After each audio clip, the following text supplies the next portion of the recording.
Ahojte, dnes vám ukážem, ako sa ja pripravujem na silvestrovský večer, takže ak vás to zaujíma, pozerajte ďalej. Hneď potom, ako sa mi konečne podarí vstať z postele, schádzam samozrejme do kúpeľne a na vecko. Každý dobrý deň sa začína vydatnými raňajkami a ja si preto pripravím misku cereálií s mliekom a k tomu pohár pomarančového džúsu. Keď raňajkujem sama, tak si väčšinou k tomu zapnem aj počítač a sliedim, čo je nového na Facebooku, nové články na blogoch, pozerám si e-maily a tak ďalej. Niekedy na tom gauči ostanem aj celý deň, no keďže dnes večer bude silvestrovský večer, tak sa musím poponáhľať do sprchy. Pri takýchto príležitostiach mám rada, ak sú moje vlasy čerstvo umyté a voňavé, a dnes použijem na vlasy šampón a kondicionér s arganovým olejom. Hneď po sprche príde rad na rozčesávanie vlasov, takže najprv si nastriekam tento sprej, ktorý je z rovnakej rady ako šampón a kondicionér, a idem na to.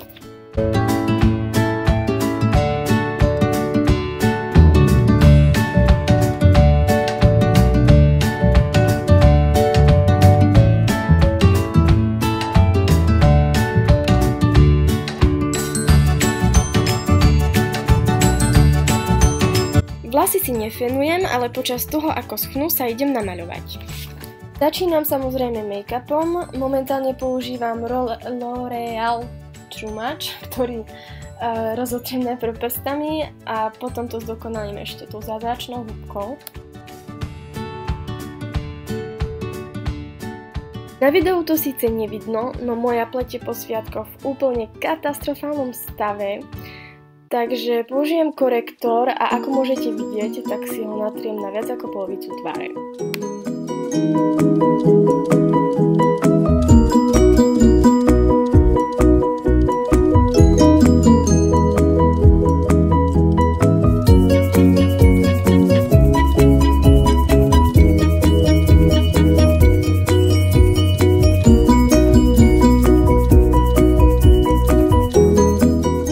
Potom už len všetky tie tekuté produkty, ktoré som si dala na tvár, zapudrujem a dnes na to použijem, myslím, že to bol Rimmel Stay Matte alebo také niečo, ktorý je lacný a pudruje veľmi dobre zmatňuje, a potom prejdem na kontúrovanie tváre.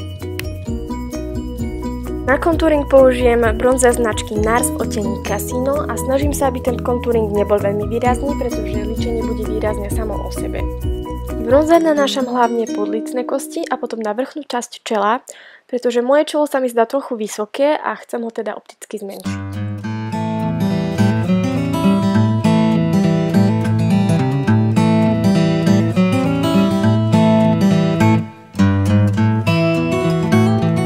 Pre zdravší vzhľad si pridávam na líčka túto lícenku z H&M, ktorá je veľmi dobrá, bola lacná, ale je dosť pigmentovaná, takže s ňou idem opatrne.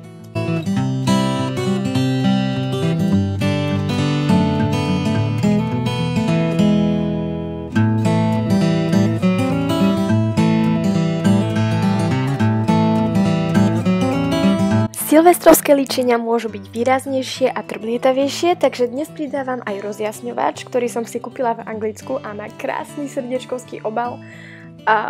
No vlastne som si ho kúpila kvôli tomu obalu, ale to je snáď jasné. Takže ho pridávam na lícne kosti a potom aj na očné viečka namiesto očného tieňu.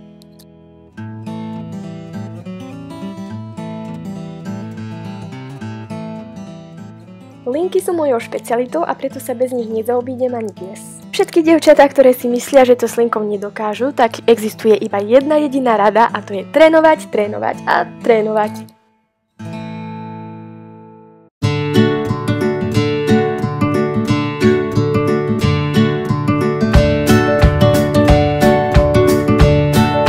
Teraz prichádza na rad tá najkritickejšia fáza tohto líčenia, ktorou sú umelé myhalnice. Niekedy sa mi stáva, že sa mi ich nalepiť nepodarí vôbec a v tom prípade si ich jednoducho odlepím, oko si odmaľujem a musím si ho znova namaľovať. Dnes som však mala šťastie a nejakým zázrakom sa mi to podarilo. Touto už veľmi starou ceruskou na obočie od značky Essence si už len dotvarujem obočie a vrhám sa na pery. Napriek tomu, že som si na oči nalepila dosť husté a výrazné myhalnice, som sa rozhodla, že aj pery si namaľujem výrazne. Práve dnes večer je príležitosť na to, aby ste si vytvorili nejaké krásne výrazné líčenie, ktoré by za bežných dní pôsobilo prehnanie. Krok číslo 1. Ceruska značky Make Up Academy. Krok číslo 2. rúž na pery značky Rimmel z kolekcie Kate Moss a nakoniec krok číslo 3, lesk na pery iba do stredu pier na trošku objemu. A voilà, máte skoro dokonalé pery. Takže líčenie je hotové a ja už vám tu iba trošku zapozujem a idem si urobiť vlasy. Ja som nemala náladu na žiadne komplikované kreácie, takže zapínam žehličku, dávam to na 230 stupňov, aj keď viem, že mi to páli vlasy, ale inak mi to nefunguje. A idem si žehliť vlasy, no a nakoniec ich iba zopnem na jednej strane a je to.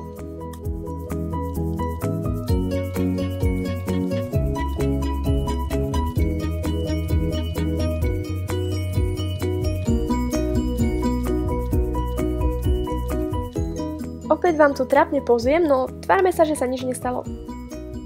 Súčasťou dokonalého vzhľadu sú aj dokonalé nechty a ja som si tie svoje doladila k perám, použila som lak od L'Orealu a ozdobné kamienky.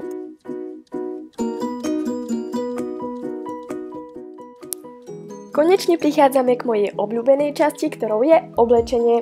Na dnešný večer som si špeciálne kúpila šaty z H&M a k tomu si obúvam topánky zo Zary, ktoré mám už dlhšie. Netreba zabudnúť ani na doplnky a ja som si vybrala tieto, ktoré som dostala od priateľa na Vianoce.